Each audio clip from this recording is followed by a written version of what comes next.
Story വായിക്കാം കേട്ടോ. ഒരിക്കൽ ഒരു ചെന്നായ കാട്ടിൽ നിന്ന് ഇറച്ചി കഴിക്കരുത്. ഇത് വരുമ്പോൾ എന്താണ് തൊണ്ടയിൽ എല്ല് കുടുങ്ങി. അപ്പോൾ എന്താ ചെയ്യുന്നത്? എല്ല് കുടുങ്ങിയപ്പോൾ കൊക്കിൻ്റെ അടുത്ത് ഒരു ഹെൽപ്പ് ചോദിച്ചു. എൻ്റെ തൊണ്ടയിൽ നിന്ന് എല്ല് എടുത്ത് തരുമോ എന്ന്. എന്താ പറഞ്ഞത്? തരുമോ എന്ന്. അപ്പോൾ എല്ല് എടുത്ത് തന്നാൽ എന്താണ് എനിക്ക് ഗുണം എന്ന് ചോദിച്ചു. അത് കൊക്ക്.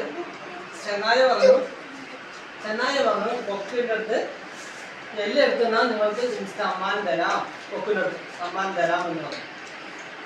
അപ്പോൾ ഇനി കൊക്ക് എന്താ പറഞ്ഞത്? കൊക്ക് എല്ലിൻ്റെ എത്ത് കൊടുത്ത ശേഷം സമ്മാനം ചോദിച്ചപ്പോൾ ചെന്നായി എന്ത് പറഞ്ഞു? സമ്മാനമൊന്നും ഇല്ല, പെറ്റോള് പറഞ്ഞു. അപ്പം ഇതിൻ്റെ അടുത്ത് എന്താണ് നമ്മൾ ഉദ്ദേശിക്കുന്നത്?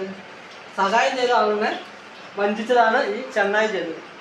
ഇതേപോലെ നമ്മൾ ചെയ്യാൻ പറ്റുമോ? ഹെൽപ്പ് ചെയ്ത ആളിന് എന്താ ചെയ്യേണ്ടത്? നമ്മളത് പറയും, നന്ദി പറയണം, തിരിച്ച് ഹെൽപ്പ് ചെയ്യണം.